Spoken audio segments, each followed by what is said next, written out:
जोसे उस वाक्य को सुनते ही जैसे पत्थर का हो गया। तुम वही कबूतर हो जो सोने का अंडा देता है। ये कोई नया रूपक नहीं था। कुछ दिन पहले ही टाटो ने ठीक यही बात उससे कही थी, लॉटरी के बारे में चेतावनी देते हुए। जो सोने का अंडा देता है उसे मारते नहीं, टाटो ने कहा था। मतलब साफ था, लॉटरी सिस्टम को नुकसान नहीं पहुंचाना चाहिए। उसकी साख ही वह चीज़ है जो लगातार पैसा पैदा करती है। आज वही शब्द उसकी पत्नी लॉरा के मुंह से निकल रहे थे। दोनों रूपक जोसे के दिमाग में टकरा गए जैसे बिजली कौंध गई हो। टाटो के लिए कबूतर था पूरा लॉटरी सिस्टम, एक मशीन जो लगातार मुनाफा उगलती रहती है बशर्ते उस पर सवाल ना उठे। और लॉरा के लिए कबूतर था जोसे खुद, जो दूसरों के लिए मूल्य पैदा करता है लेकिन बदले में उसे कुछ नहीं मिलता। लॉरा बोलती रही। वह टाटो की बेवफाई, उसके सत्ता के दुरुपयोग, उसकी चालाकियों की बात कर रही थी। वह जोसे की तारीफ कर रही थी कि कैसे वह ईमानदार है, कैसे उसने अब तक अपने सिद्धांत नहीं बेचे। लेकिन जोसे अब सुन नहीं रहा था। उसके दिमाग में एक खतरनाक विचार आकार ले रहा था। अगर यह सिस्टम ईमानदारी को इनाम नहीं देता, अगर मेहनत का फल किसी और की जेब में जाता है, अगर वही लोग अमीर बनते हैं जो नियम तोड़ते हैं, तो फिर वह नियमों का सम्मान क्यों करे। उस रात जोसे देर तक सो नहीं पाया। छत को घूरते हुए वह सोचता रहा, उसकी जिंदगी कैसे यहाँ तक पहुंची। वह कोई अपराधी नहीं था। उसने पढ़ाई की थी, मेहनत की थी, सिस्टम को समझा था। एलबीस कंपनी में उसकी नौकरी एक तरह से सपने जैसी थी, अच्छा पद, जिम्मेदारी और भविष्य की उम्मीद। लेकिन अब वह उम्मीद खोखली लगने लगी थी। अगले दिन कंपनी की मीटिंग खत्म होते ही टाटो ने उसे रुकने का इशारा किया। कमरे में सन्नाटा था। टाटो ने एक फाइल मेज पर रखी। ये सरकारी सहायता फंड की लिस्ट है, उसने सामान्य लहजे में कहा। जोसे ने कागजों पर नजर डाली। उसका दिल बैठ गया। ये पैसे अनाथालयों के लिए थे, अस्पतालों के लिए, कैंसर से जूझते बच्चों के लिए, अकेली माँओं के लिए।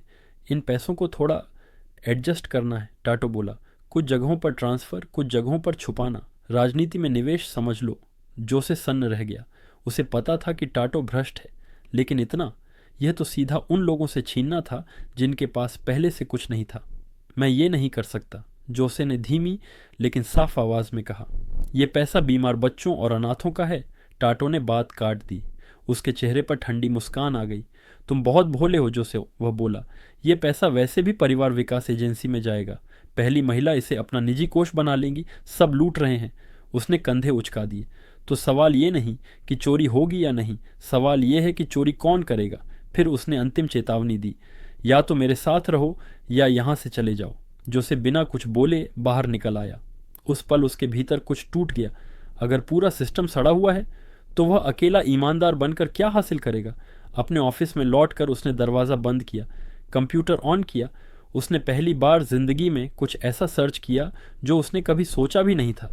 लॉटरी सिस्टम कैसे हैक करें, लॉटरी धोखाधड़ी के मामले, संभावना और नंबर पैटर्न, एक के बाद एक लेख, केस स्टडी रिपोर्ट सामने आने लगी।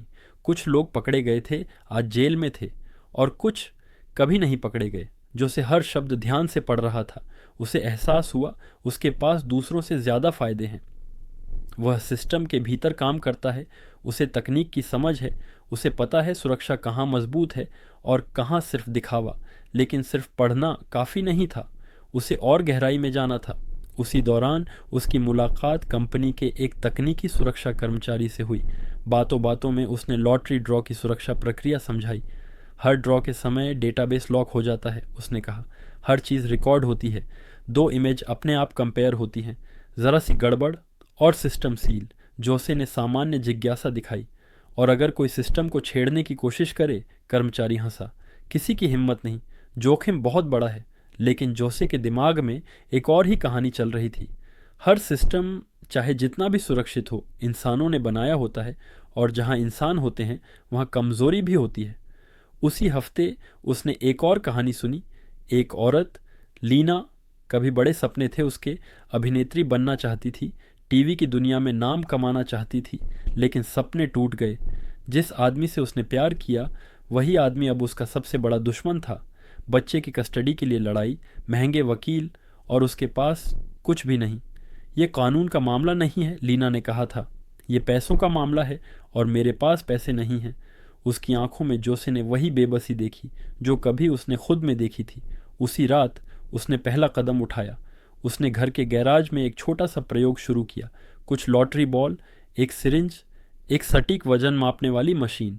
वह हर बॉल में बहुत थोड़ी मात्रा में तरल डालता, फिर तौलता। बहुत कम फर्क, मिलीग्राम से भी कम, लेकिन हवा में वही फर्क सब कुछ बदल सकता था। थोड़ी भारी बॉल नीचे रहेगी, थोड़ी हल्की आसानी से ऊपर आएगी। जो उसे समझ गया था, वह सिर्फ धोखा नहीं कर रहा था, वह एक परफेक्ट अपराध डिजाइन कर रहा था। और यह तो बस शुरुआत थी। जोसे को अब नींद कम और सोच ज्यादा आने लगी थी।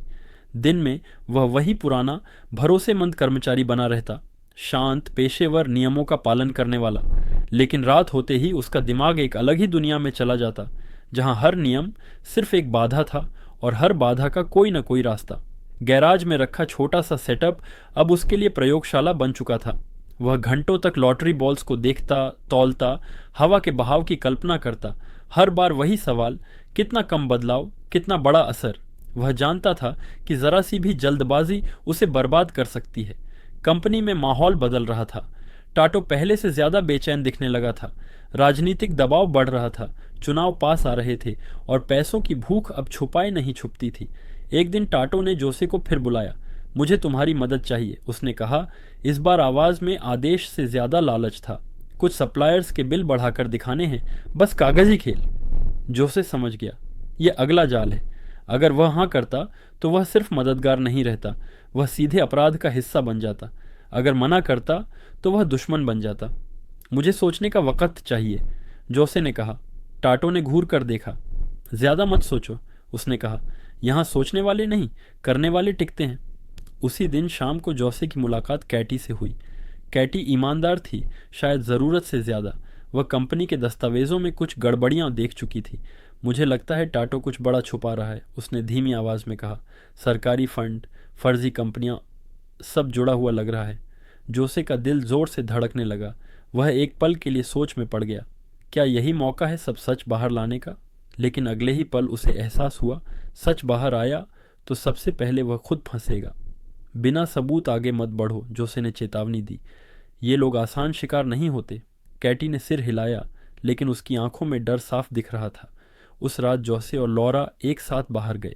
कई दिनों बाद दोनों ने साथ वक्त निकाला था। एक छोटा सा थिएटर, हल्की रोशनी और मंच पर एक जादूगर। जोसे का ध्यान आधा मंच पर था, आधा अपने दिमाग में। जादूगर ने एक महिला को स्टेज पर बुलाया। वह महिला लॉरा थी। भीड़ ने ताली बजाई। लॉरा घबराई हुई थी, लेकिन मुस्कुरा रही थी। जादूगर ने एक पारदर्शी बर्तन दिखाया जिसमें कई गेंदें थीं। उसने लॉरा से सवाल पूछे, पसंदीदा रंग, पसंदीदा नंबर। हर जवाब के साथ गेंदों का रंग बदलता गया। भीड़ हैरान थी, लॉरा भी। लेकिन जोसे, वह जादू नहीं देख रहा था, वह तकनीक देख रहा था। ध्यान भटकाना, हाथों की सफाई, बदलाव जो दिखता नहीं लेकिन नतीजा बदल देता है। जब शो खत्म हुआ, जोसे के दिमाग में एक बात गूंज रही थी, अगर जादू में ऐसा हो सकता है तो मशीन में क्यों नहीं? अगले कुछ हफ्तों में जोसे ने अपने प्रयोग तेज कर दिए। वह अलग अलग तरल इस्तेमाल करता, वजन का फर्क और भी कम करता, इतना कम कि मशीन भी उसे सामान्य माने। उसे एहसास हुआ, परफेक्ट धोखा वही होता है जो धोखा लगे ही नहीं। लेकिन एक बड़ी समस्या थी, लॉटरी बॉल्स तक पहुंचना। वह जानता था चार्ली के बिना यह मुमकिन नहीं। चार्ली कंपनी का पुराना कर्मचारी था, ईमानदार, धार्मिक, नियमों से बंधा हुआ। जोसे ने उससे दोस्ती बढ़ानी शुरू की। पहले चर्च की बातें, फिर समुदाय के काम, फिर धीरे धीरे भरोसा। एक दिन जोसे ने चार्ली को एक छोटा सा दान दिया, चर्च के लिए। चार्ली की आंखें भर आईं। कोई मेरे काम की कद्र नहीं करता, उसने कहा।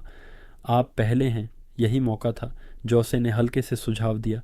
कंपनी एक डॉक्यूमेंट्री बनाना चाहती है, लॉटरी के पीछे की प्रक्रिया पर। तुम्हें चेहरा बनना चाहिए। चार्ली घबरा गया। मैं कैमरे पर नहीं आ सकता। धीरे धीरे करेंगे, जोसे ने कहा। पहले सिर्फ टेस्ट, फिर असली बात आई। जोसे ने कहा कि उसे एक दिन अकेले स्टूडियो में सब मशीनें चेक करनी है, लाइट, कैमरा, बॉल्स। चार्ली का चेहरा बदल गया। ये मुमकिन नहीं, उसने साफ कहा।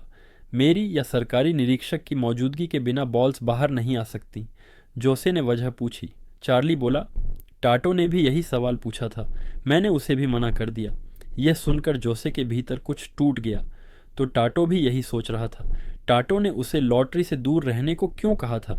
क्योंकि वह सिस्टम बचाना चाहता था, या क्योंकि वह इसे अकेले लूटना चाहता था? चार्ली के जाने के बाद जोसे देर तक कुर्सी पर बैठा रहा। उसकी योजना, प्लान ए, नाकाम हो चुकी थी। चार्ली को खरीदा नहीं जा सकता था, डराया नहीं जा सकता था, और यही सबसे खतरनाक बात थी। लेकिन एक बात साफ हो चुकी थी, टाटो उसका साथी नहीं था, वह उसका प्रतिद्वंदी था, और इस खेल में दोनों एक ही खजाने पर नज़र लगाए बैठे थे। उसी समय कैटी फिर उसके पास आई। उसके हाथ में कुछ कागज़ थे, सरकारी फंड का नया बंटवारा। मैं चुप नहीं रह सकती, उसने कहा। अगर मैं कुछ नहीं करूंगी तो मैं भी दोषी हो जाऊंगी। जोसे को अब साफ दिख रहा था, आग चारों तरफ फैल रही है। अगर उसने जल्द कोई रास्ता नहीं चुना तो या तो वह सब कुछ खो देगा, या फिर वह खुद आग में झोंक दिया जाएगा। उस रात उसने फैसला किया, वह अब इंतज़ार नहीं करेगा। अगर सिस्टम सबको खा रहा है तो वह भी सिस्टम को इस्तेमाल करेगा, लेकिन इस बार और ज़्यादा चुपचाप और ज़्यादा समझदारी से।